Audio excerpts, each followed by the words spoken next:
And I will be introducing Dr. Kate Hawley, who will be our presenter. For those of you who don't know what ASAP does, we provide confidential, no-cost therapy, group therapy, individual therapy, as well as consultation and workshops. And so today we have Dr. Kate Hawley here, who attended UCSB as an undergraduate and graduate student. Her doctoral research focused on the development of strength-based mental health and well-being interventions. Dr. Hawley completed her postdoctoral training at UC San Francisco's Faculty and Staff Assistance Program, where she focused on using systemic, culturally sensitive approaches to help employees thrive. Today, she'll be providing us with tools and insights on how to navigate these uncertain times with self-compassion. We will be recording this workshop and pausing at the end for questions, and I'll go ahead and turn it over to Kate. Thank you so much, Melissa. Okay, we are recording. Great. Welcome, everyone. I'm so glad that you all are taking the time out of your busy schedules to, for yourself, to, see if you can give back to yourself and learn more about how we support ourselves in navigating these times. Before we get started, I just wanted to review some things to keep in mind. So please, you are welcome to ask any questions or make any comments that you have in the chat, and Melissa will be monitoring the chat. And then at the end, we're going to stop the recording and then have some time for questions, either questions that came up through the chat, or you can unmute yourselves and ask them in real time. And then any questions I don't get to, I will follow up on email with, so that you can get your questions answered. And then if you're someone who likes to process things later and you have a question that comes up, you can feel free always to reach out to us with your individual questions. So as you know, today's workshop is going to be about developing this overarching strategy of self-compassion to help us feel more resourced in navigating this current context of uncertainty and difficulty. And we're going to talk about ways to bring compassion to yourself, and then also how you use self-compassion to identify your needs and make sure that you're getting your needs met with kindness and in ways that are protective of yourself and of your well-being. And I just want to start by acknowledging how difficult and uncertain this time has been for us, for many people that we love, maybe acquaintances, maybe people that we don't know, but still care deeply about. So it's been a lot to navigate in different ways for different people, depending on your situation. And it's important to validate that uncertainty is always a really difficult thing for us to go through. And here's some research on, typical ways that we respond to uncertainty, especially, during natural disasters or difficult socio-political times. So if you recognize yourself in any of these, just know that it makes sense that you're feeling this way. And we're going to get into discussing what you can do in your relationship with yourself to really tend to some of these experiences that we all might be having. So before we get into the self-compassion part of things, first, if you have some paper nearby or something that you can jot some things down on, that might be helpful. Most of today, I'll be kind of presenting information through the PowerPoint, but then there is going to be some times to stop and reflect and write some things down. So grab that, and then let's just kind of settle in, give ourselves some time to slow down today, to kind of get comfortable. You can all take a moment, look around, notice where you are right now, recognize, you don't have to be anywhere else for the next 45 minutes. You can't be anywhere else. So see if you can be here. Take some time, maybe do some neck rolls, some shoulder rolls. And if you feel comfortable, you can close your eyes. You can also just look down or make your gaze soft. And we're going to slow down for just a moment and check in with yourself. Just notice any sensations. Notice any emotions that might come up, that might be making themselves a little bit louder now that you're checking in. Or maybe you're not feeling anything, and that's okay too. That's your internal experience. We're just going to take a few moments to recognize what it is that you're feeling right now. Maybe it's not about uncertainty or, these general times. Maybe you just got an email, or there's stress going on, or there's other things happening. But whatever it is, just take note of that. And then when you're ready, you can open your eyes and just write down some of your observations of the feelings that came up or the sensations that came up when you gave yourself a little time.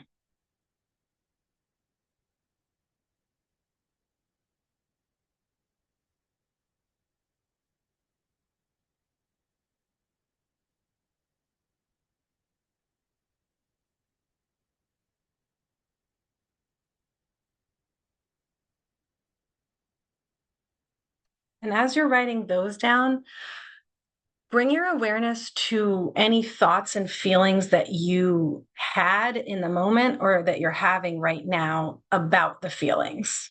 So sometimes there's a little voice that comes up that says different things, or maybe there's like an internal experience of pushing things away, or maybe not. Maybe you feel very accepting of the feelings that came up, but jot those things down too. Like, what are the things that you're saying to yourself about the experience that you just observed?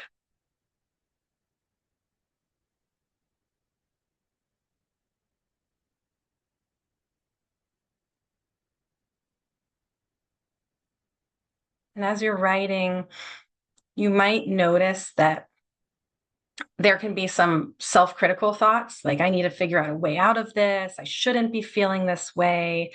Others have it worse. Why am I, feeling sorry for myself? Or, I need to get a handle on things.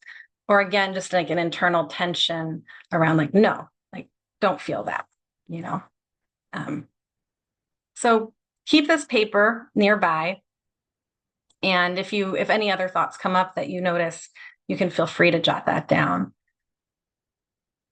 And so when we talk about self-compassion, what we're essentially talking about is that layer of relating to ourselves. So the thoughts and feelings that we're having about our experience. And what we want in self-compassion is to bring the same kindness and support to our own difficult moments that we extend to others that we care about. During uncertainty, our nervous systems can feel very activated because uncertainty can lead us to feel threatened and unsafe. And so in practicing self-compassion, what we're doing is we're helping our nervous systems feel a little bit more grounded so that we can create at least a safer internal space even when external situations feel and are, outside of our control.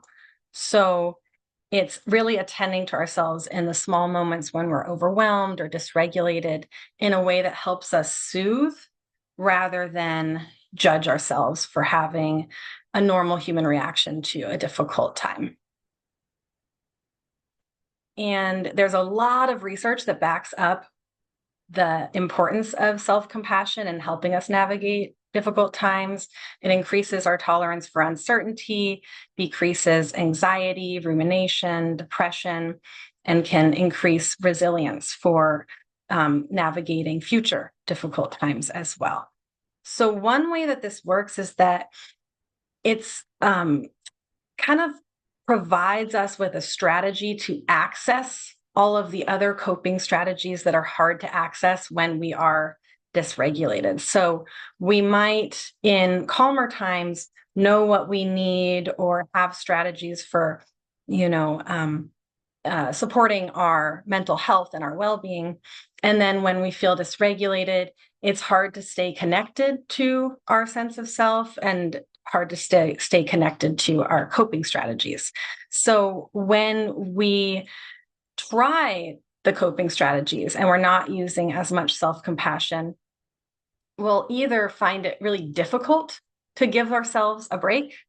We'll know like, oh, it'd be great to get outside, but I can't do that. So we're not giving ourselves the permission, or we're kind of trying to bully ourselves into the coping strategies. Like, oh, I know I really need to take a walk. I, can't believe I missed my walk that day. And so we're not accessing it in a way that is the most beneficial to us. And an example that I can give for this, that can help highlight is if you're sitting next to a child and the child is feeling very anxious, and you turn to them and you say, like, just do your breathing exercises. You know what to do. Do your breathing exercises. This anxiety is so annoying. That's probably going to lead the child to feel more anxious, and they're not going to be able to really access the breathing in a way that helps soothe the nervous system. Versus if you are there and you say, like, it's okay, I'm here. You can be anxious. Let's breathe together. That's going to lead the child to feel like they really can.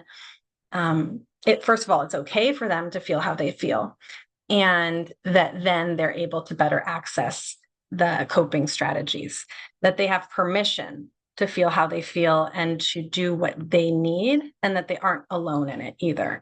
So that's why, when we slow down, recognize, validate the difficulty in a way that feels safe inside for us, returning that kindness toward ourselves, then it gives us more opportunity to identify, meet our needs, because we're essentially giving ourselves permission to have needs as adults.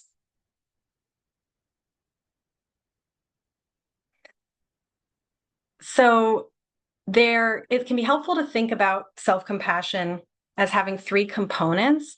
And a lot of this is based on Dr. Kristen Neff's work. She's a researcher in the field of psychology, and she's a pioneer in the self-compassion field. And so there are these three components. The first is starting with mindful awareness. So that's what we did just a little bit ago when we kind of tuned into what was going on for us just in the moment and observed that without judgment. And this really only takes a few seconds. If we slow down, if we are aware that we can give ourselves the permission to slow down, and then that gives us an opportunity to tend to our needs. And then the second component is what we've been talking about with the warmth and, support toward ourselves, the self-kindness component, treating ourselves in a tender way, just as we would a loved one. The third component is this sense of common humanity, and that we're not alone in what we're feeling, that the fact that we are experiencing whatever feeling we're experiencing as a human means that it's a human thing to experience, which means others are feeling it too. And we might all be going through different situations or be impacted differently by uncertainty and by these current times.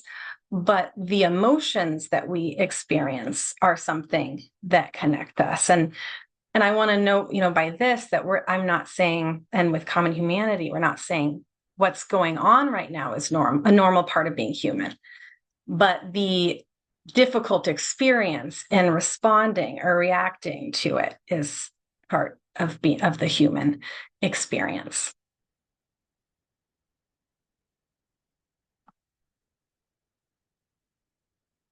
A lot of times when self-compassion is introduced, it can be really natural for us to get somewhat worried about how this is going to affect us and like affect our productivity and things like that, because we're not taught to be compassionate. We're actually taught that criticizing ourselves is the way to motivate us to get us to what, to where we want to be. So Dr. Neff and others have found that there's really three common concerns that come up when we first talk about self-compassion and as we're trying to practice it. And the first is this sense that, oh no, if I'm compassionate with myself, that means I'm going to pity myself. And actually, the component of common humanity protects against this, because self-pity is kind of saying, like, I'm the only one who's ever experienced this, like, woe is me, no one understands me. And it's very isolating in that way. Versus when we bring in common humanity, we're acknowledging that our difficulties are a part of the human experience, and that it's okay that we're feeling just how we're feeling in this moment. Another common concern is this idea that it's self-indulgent, that if we bring compassion to ourselves, we're never going to get anything done. We're just going to let ourselves do what feels good right in that moment. And that actually, if we only did that and we weren't truly tuning into our needs and following what our needs are saying, that wouldn't be very self-compassionate, because self-compassion is really being aligned with what best serves our health and well-being. So once we practice tuning into our needs and being kind with ourselves, then sometimes we will find, I really need to relax right now. I really need to rest. And that rest is going to help me later to do these other things that I need or want to do. And then other times it might, say, I actually really, I need to get up, I need to move, I need to get this thing checked off my to-do list. And then that will make relaxing later feel good. So it's really listening to ourselves and, again, what's most aligned with our well-being.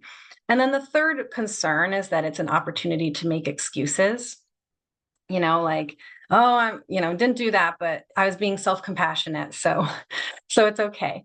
And it's actually the opposite, that when we motivate ourselves with self-criticism, whether it's, going toward a goal or even in trying to control our emotions, like just don't be as anxious, right? When we motivate ourselves that way, it's a lot scarier to make mistakes.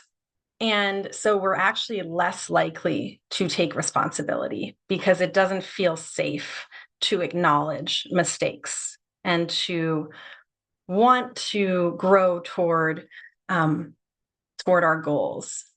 So self-compassion actually helps us take responsibility, because in feeling safe inside and recognizing, that mistakes are human, it doesn't threaten our sense of self or our worth, to take responsibility of those and do better next time.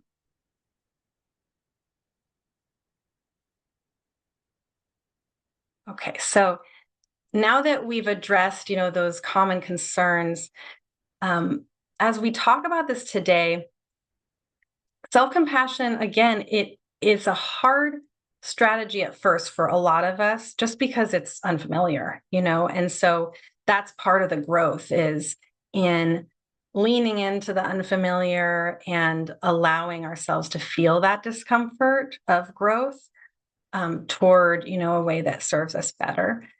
The great news is that we all have experienced self-compassion, or we've all experienced compassion from others. And we also have experienced giving compassion to others. So we know how to do it. It's a very ingrained sense of ourselves, the care system. And what self-compassion is just giving the permission, again, to turn the care system back toward ourselves. So there's three pathways that we can use to activate self-compassion during difficult times or difficult moments. And any one of these is a wonderful way to do it. And it really depends on the person, what feels most comfortable or speaks most to the person, or maybe some situations you use one pathway and other situations you use another. So you can really play around with it. But the first is physical touch. Just, placing a hand on your heart. That touch is the physiological foundation of compassion. And this is wired into us. Babies are soothed by touch far before they're soothed by words. So if you all want to just take a moment, place your hand on your heart and just see what happens. Maybe you don't feel anything, but many people say that they feel just a slight calming sensation. That maybe it doesn't do everything in the moment, but that it does something to our physiology just to place our hand on our own heart. So that's one avenue that we all have available to us. The second is, we have maybe those people in our lives or even public figures that might really resonate with you, that seem to make it feel like it's okay just to be who you are, how you are in that moment. And so thinking about what they would say to you during a difficult moment can be really helpful. And then the flip of that is a lot of us are really compassionate to others, that care a lot about others, would show up for them no matter what was going on, would tell them that it was okay that they were feeling that way. So it can be helpful too to reflect on, like, what would I say to someone that I care about? So we're going to practice that right now, just taking a moment to look back at that list that you wrote or whatever, that didn't have to be in list form, but whatever you wrote down as what you were experiencing just a little bit ago.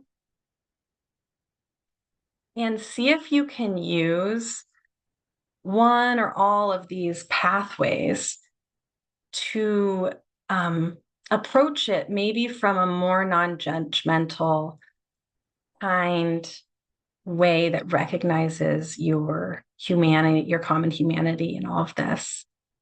And again, you have three options. You have the physical touch, you just be with it.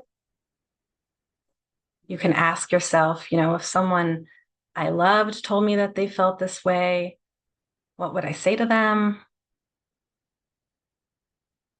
And you can ask yourself, if I told a supportive loved one about how I'm feeling, what would they say to me?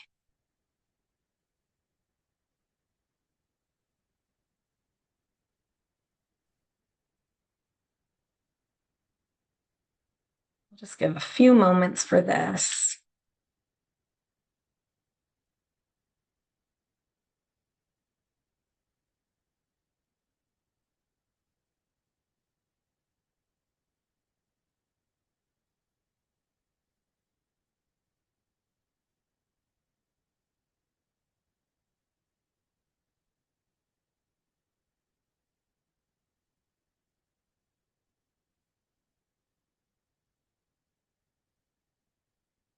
And once you're done, and if you're not, that's okay, you can keep going.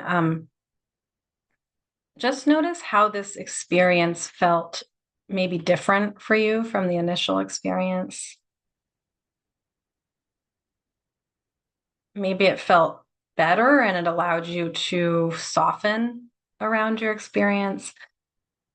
Sometimes, like I was saying before, it initially feels uncomfortable, or it can feel maybe even a little painful because you're allowing for the emotions to be there.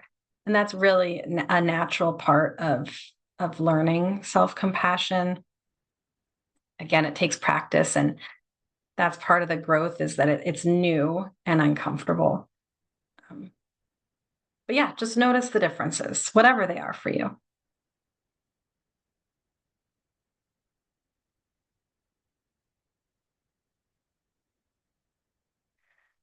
So now that we talked about kind of nurturing that relationship with yourself, now we can talk about getting your needs met, especially during this uncertain time.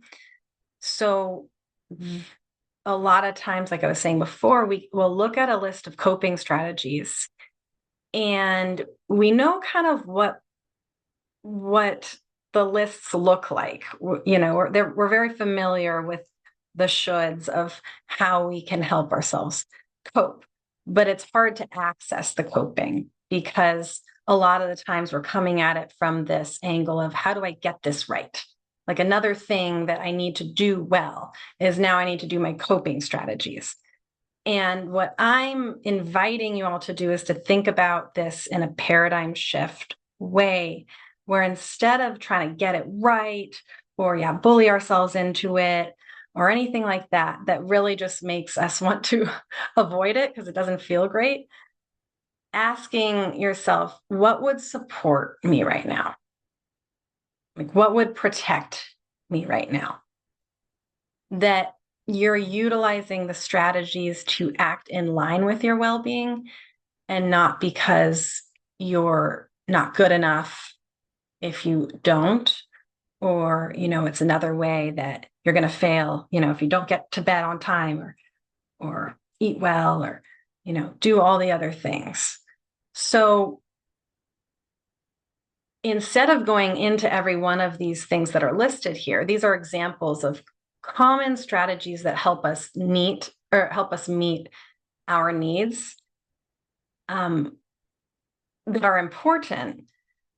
But the most important thing is that when you allow yourself to listen to what you need, usually you usually know best what you need, what you think would be helpful to you right in that moment. It just takes that little bit of slowing down and kind of accessing that.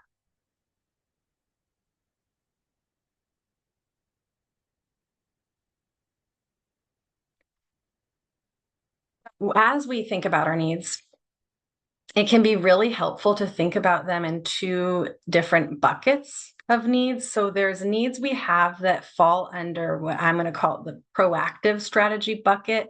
And these are buckets that really give to us over time, and they expand our sense of being resourced to then cope with whatever comes our way. So self-compassion falls under this. We can also use self-compassion to respond to more urgent needs, increasing connection with self and others so that we feel more fulfilled, and then daily care. Again, those lists that we all are very aware of. But when we look at these proactive strategies from a self-compassionate lens, it can feel a little more inviting to want to engage in them.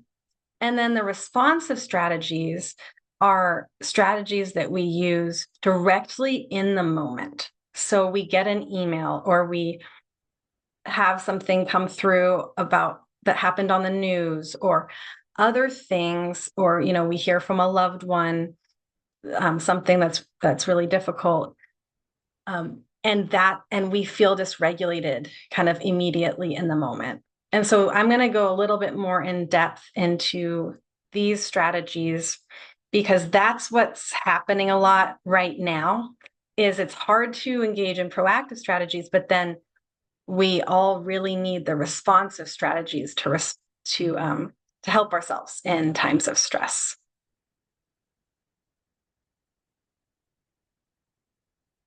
And so there's a lot of ways that we can respond to ourselves and our emotions in times where we're feeling dysregulated. But I'm going to offer three, that you can do kind of step by step.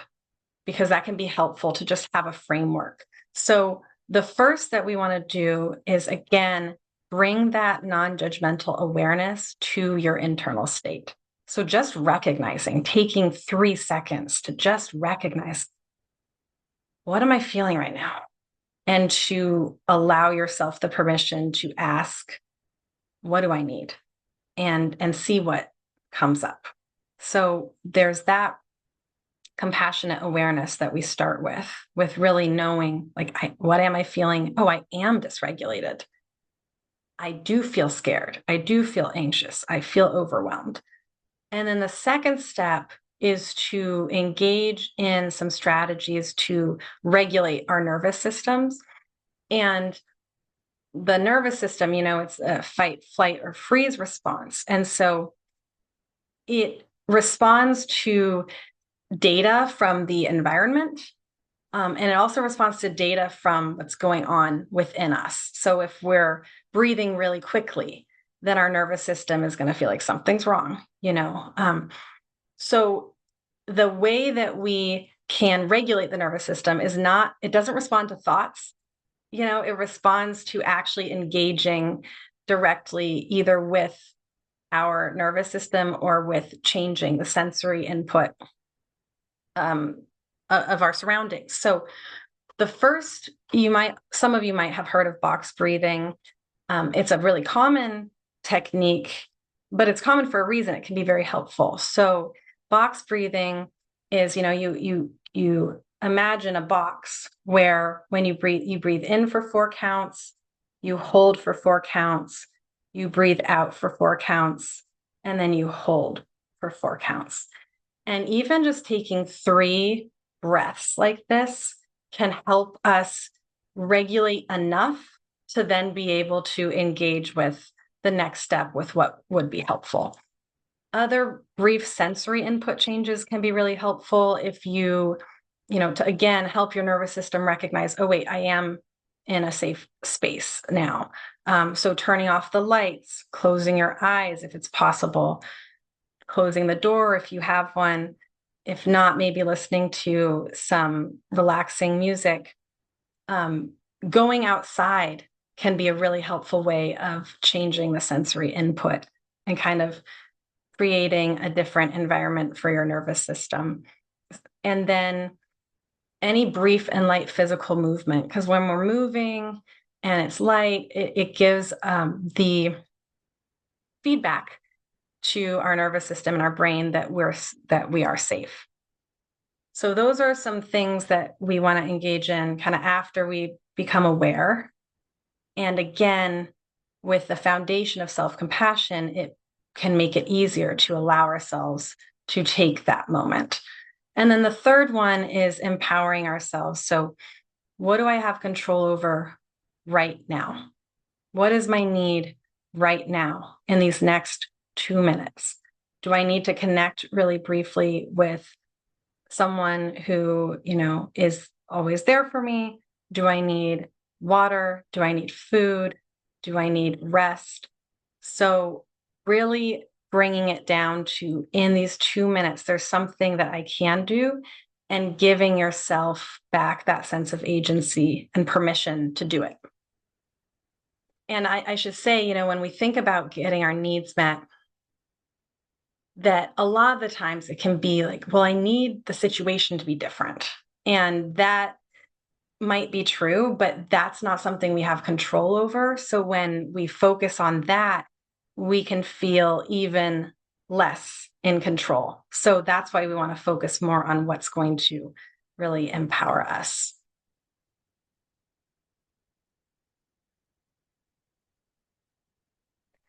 So now that we've talked about the self-compassion and the kind of slowing down to get your needs met, we can put it all together in these steps, kind of this outline for coping with uncertainty through utilizing these self-compassion pathways. And a lot of this is repetitive, but it's really important to repeat so that when the moment comes, we're more likely to remember what we have available to us. So the first step is in recognizing and just validating the difficult experience that we are having in that moment, allowing it to be difficult, just like in the example with the child. And then bringing kindness and acceptance to that experience through any self-compassion pathway. And again, a reminder, the pathways that are available to you are the physical touch. What would a compassionate person say to me? What would I say to a loved one when they're struggling? Once we do that, our nervous system starts to feel a little bit safer. We start to create a little bit more room inside to have the permission to identify our needs, identify any boundaries, anything that we don't want to take in. So, how do we want to protect ourselves in that moment or during this time?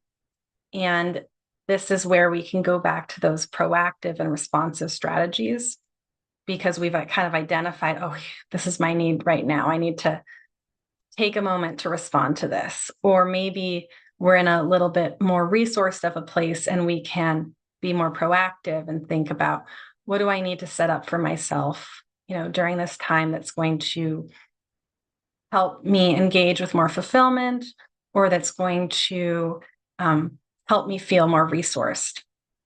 And then the last one, and this is where compassion really comes in, is that we commit to meeting our needs the best we can in each moment. And that's going to look so different based on the moment. And sometimes it's not very easy.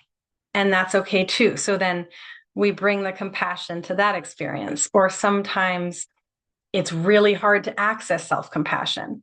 And so instead of criticizing ourselves for criticizing ourselves, we bring compassion to that. Like, I'm finding self-compassion really hard right now, which happens for all of us as well. So in, using some of these steps, you can just have a framework for accessing this way of supporting yourself and kind of that paradigm shift of, yes, meeting your needs, but not through a way where you're grading, you're getting a grade for it, but more because you're a human being and you need what you need and you have given yourself permission to need that and to go get those needs met. So I'm going to stop the recording so that we can answer any questions that came up or comments in the chat.